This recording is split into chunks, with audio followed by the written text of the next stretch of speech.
As a nurse, why should you consider having a per diem job separate from your current hospital job? One of the first reasons I think that a per diem job option is good for most nurses, even who are working full-time as a staff nurse, is that it's a different pace and it's a change of environment. I think that working in a couple of different atmospheres is good for variety, and it allows for you to kind of get a break from your main job to kind of have a different change of pace while you're making a little bit of extra cash. So if your overtime rate at your main hospital job and your per diem rate are the same, I always say that it's better for me personally to work the per diem so that I'm not getting so tired of being in the same workplace environment every single day. The second reason is that it usually pays pretty good money. Per diem jobs don't have benefits, so typically the hourly pay is a little bit higher. If you add on shift differential and weekend and call differential and potentially extra specialty differential, you can be looking at making, $20 more per hour to work a per diem job. On the East Coast, where the typical nurse pay is about $30 to $35 an hour, in the upper East Coast at least, you might be looking for a per diem around $40 to $60 an hour, which is pretty similar to what you would make working time and a half if you were working at your main job. So it can be good to have that ability to make a little bit of extra money without working overtime at your main facility while you're trying to save up a little bit of extra cash for vacations, the holidays, paying off loans, or any of your other financial goals.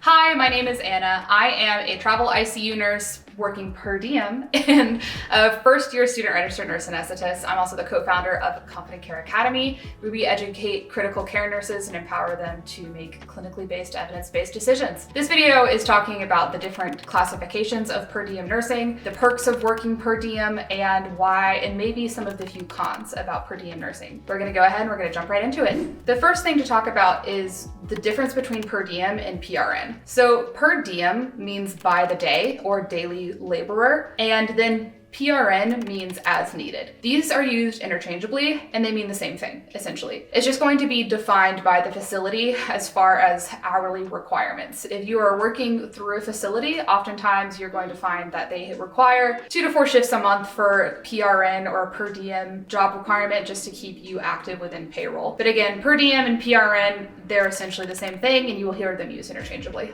Now we're gonna dive straight into some of the perks of working per diem. I've been a travel nurse for the last 2.5 years, and I think that keeping a per diem in your back pocket is a really great way to do a couple of things: to keep roots in one place and to keep your tax home active, and to be able to make a little bit of money in between contracts without having to extend a contract. So let's say you work a 13-week contract and you want to take about 5 weeks off. If you keep your per diem active, then you're able to still pick up a couple of extra shifts to pay your rent, pay your bills, all of that other good stuff, while taking that really long chunk of time off in between contracts without having to work full time for another month to make the ends meet. I think that it's really good for most travel nurses to keep a per diem in their back pocket, just so that they can have a little bit of money in that transition time, because there's typically surprise costs of being a travel nurse. Shipping your car costs an extra $1,000. Moving and relocating costs another $2,000 than you thought it was going to. Moving is expensive, and keeping a per diem in your back pocket is going to keep you from being desperate to start your next contract within a very tight time frame. It can actually take a lot of stress off of your plate, knowing that you have a job,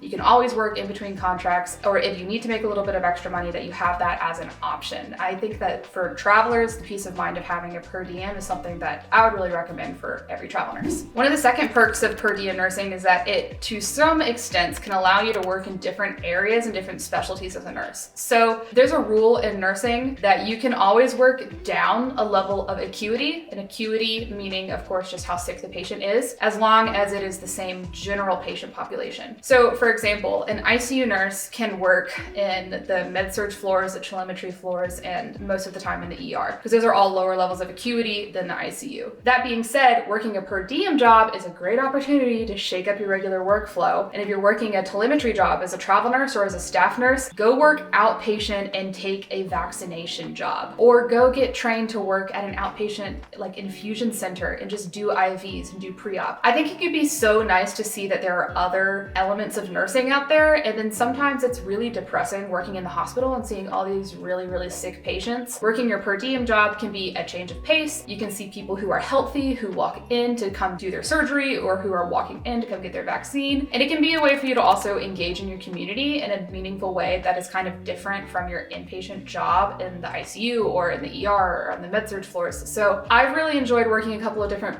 per diem jobs that are not critical care. One of my first per diem jobs was as a vaccine nurse. I also did volunteer shifts as a vaccination nurse, and that really helped me. It helped me to just see that sometimes people aren't really critically ill, and that sometimes they're okay and they're walking in and they're coming to get their vaccine and they're happy to see you. So for me, it was really good to have that change of pace and to be able to connect with my community in that way. So for almost every nurse, like, you can get a kind of stress relieving job as a nurse as well. You can do pre-op, you can do outpatient, vaccine jobs, like public screening jobs. You can work with the Department of Public Health. I would say like per diem job is a great opportunity to just kind of change your workflow so that you are not surrounded by like such critically ill patients all the time. It was really good for my mental health and also for my pocketbook to work a couple of vaccination per diem jobs. Another good utilization of a per diem job is slowly switching specialties. So if you are working in the hospital as an ICU nurse or as an inpatient nurse, you can start to call to pick up overshifts to cross-train to different specialties. After a few months of cross-training to a different specialty, you can typically go in and apply and have a conversation with the nurse manager in that new specialty that you've been slowly cross-training to. So this would be a great way to get your foot in the door for a PACU per diem contract, for a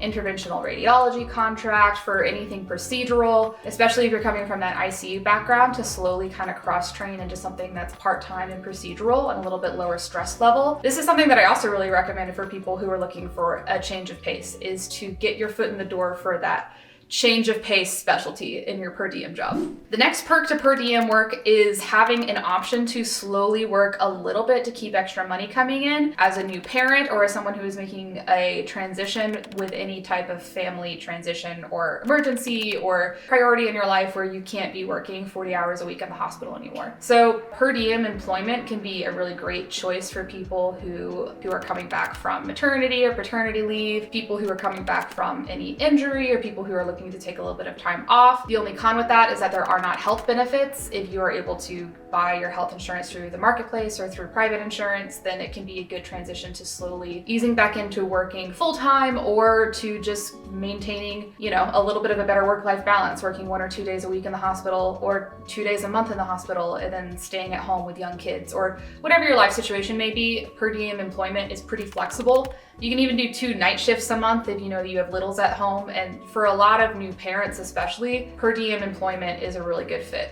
The health insurance piece aside, you would have to buy your health insurance separately. But yeah, the requirements of working per diem with other things that are going on in your life can be a really good fit. And then the next perk along with that goes with people who are going back to school full time. So if you are in graduate school or you're looking to make a transition even out of nursing, per diem employment can be a really good fit because you are paid higher than you would be paid at many other hourly wage jobs. And at the same time, you're still keeping that foot clinically in the door to be able to keep up your skills and stay engaged with your community while you're online in grad school classes or you're in, a boot camp to learn a different skill set. So it can be a really good way to stay engaged with your nursing skill set while also working on some of the other obligations in your life. For me, example, I am in CRNA school. I have been working per diem for the last 2 semesters, and I'll probably keep my per diem jobs open so that I can work on breaks in between school as I have time and gaps in between clinical. Now that we talked about the pros, here are the cons. There's really only 2 cons to per diem nursing. The first is that it's non-benefited positions. So with a non-benefited position, you of course need to be investing in your retirement and in your health insurance, and you're going to have to do that outside of your job. So this is something to evaluate. Everybody's situation is going to be different. Maybe you have a partner that you're able to work on insurance benefits with. You just have to know that per diem jobs do not also offer benefits. And then the second con to keeping a per diem can be just keeping up with the hospital's requirements. Some per diem jobs are trying to trick you into working part-time.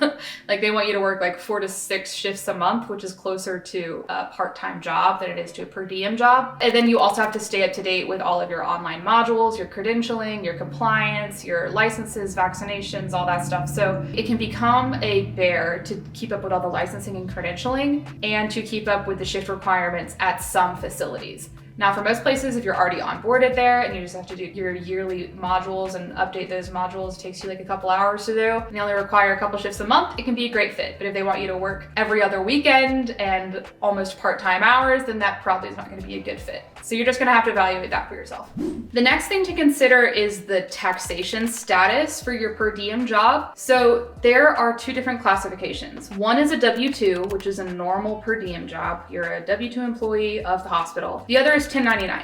Both have great perks. I have both types of jobs. I have a W-2 job and I have a 1099 job. The main thing to take away with 1099 per diem work is that they are not holding out taxes. So you need to set aside more taxes when you are working a 1099 contractor job. With this, I will say that I also have set up an LLC for my nursing business related expenses and for my social media. So both my social media and my 1099 employment go through that LLC. I do my write-offs and I pay more taxes. You do not have to have an LLC to work a 1099 job. You just need to be aware that they are not withholding taxes. So you need to set that aside yourself and you need to pay taxes on the money that they pay for you. So when you take a 1099 job, you just need to talk with your CPA about how much to set aside. But generally at least 30% you need to set aside out of your 1099 paychecks if you're working a job that is a 1099. I will say one of the perks of working as a 1099 or an independent contractor is that they typically can't require you to work at all because you're an independent contractor like an Uber driver or a Lyft driver. So for me, I have a couple of 1099 jobs where they can't require me to pick up any shifts at all. This is the type of employment that's really beneficial throughout CRNA school because there will be periods of time where I can't work for almost 4 months and then I'll have 2 weeks off and a break. I could work 6 shifts in a row and then use that money to then cover some of my expenses for the next semester. There will be times that I can't work 4 shifts in a month when I have clinical and didactic and all of that stuff, like a traditional PRN, which is why I keep up with both my 1099 per diems and my W-2 per diems. And if the circumstance arises that CRNA school is too consuming and I can't do 2 shifts a month anymore, I'm gonna drop the W-2 per diem and I'll only keep the 1099 one. Let me know, comment down below if you would like for me to talk more about how I've set up my LLC for my nursing stuff. I'm not a tax professional, but I can just talk about my experience and how I've started to go about all of that process as well. And now the question that I'm sure a lot of you are interested in hearing about is where do you find these per diems? You don't see them listed on the hospital websites. So you will go through and do an interview process with every per diem job, and I have a video here about nurse interviews and I also have a video here about CRNA school interviews. Both of those are helpful for general nurse interview tips and tricks, so check those out. But these are a couple of places that I have found per diem jobs and then a couple of the techniques that I have used to get per diem jobs. So agency wise, Nurse Finders, which is with AMN, they have a lot of per diem jobs and that is through a travel agency and then they can hook you up to get per diem availability. CareRev is one that I've worked with. They are the independent contractor type of nursing job, so you do have to set aside additional taxes when you work CareRev shifts, but they also have no shift commitment. I'm gonna have a link down below for my referral link for CareRev. If you want to use that, I will get a referral link and it'll help me get through CRNA school, so appreciate that. I'm not a paid sponsor, it's just a referral link and affiliate code. And then Clipboard Health is another 1099 type contract, I believe. We'll double check on that. I believe that they are 1099. They could be W-2. And then Shifts by Aya, they also have per diem shifts. Vivian has per diem shifts. The last way that I know of to talk about per diem shifts is directly through the facility. So this is a tip and trick as a travel nurse that I will bestow upon you newer travel nurses, maybe more experienced travel nurses. I'm sure there are travel nurses in this audience who know much more than I do. But a good way to go, especially if you find a facility that you just really click with, you love the staff, you love the working environment, you love their unions, you love their pay scale, you just really like working there. As you are approaching the end of your contract, start talking to the manager a little bit about how much you like it there, about how you wish you could stay. Well, not exactly like that, but just say, hey, I really like the team that you have here. I think that you have a great network. I think that your staff is really excellent. And if you have any openings that are per diem in the future, I would love to remain on as a per diem staff member and help fill staffing needs. This is often going to work and they will often create a per diem job for you. I did this twice where I was coming up at the end of a contract and I started talking to the nurse manager about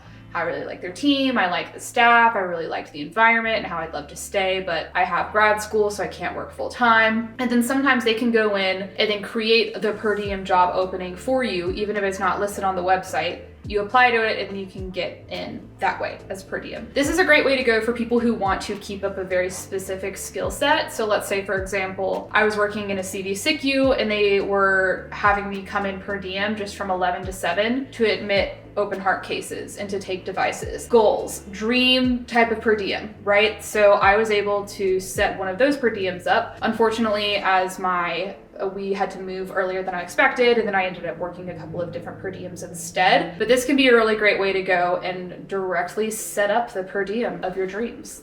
Other ways to go are if you see that a facility has a part-time or a full-time listing, it never hurts to reach out to contact that manager directly to ask if they'd be willing to work with you on a per diem basis. And often, every hospital in the country is hiring right now. And I've actually had success just calling up the manager and explaining that I live in the area and that I would love to come on and work with their team, specifically in PACU as a SRNA. I've had success with that locally. And I wish everyone could have the experience of having a really supportive and excellent per diem side job so that they have the peace of mind that they can always go work a couple of extra shifts if they need to, and that option is always there. Please let me know what else you would like for me to talk about next time, and I so appreciate your support as I am a full-time grad student, so your support really means a lot to me. Thank you so much, guys. I'll see you next time.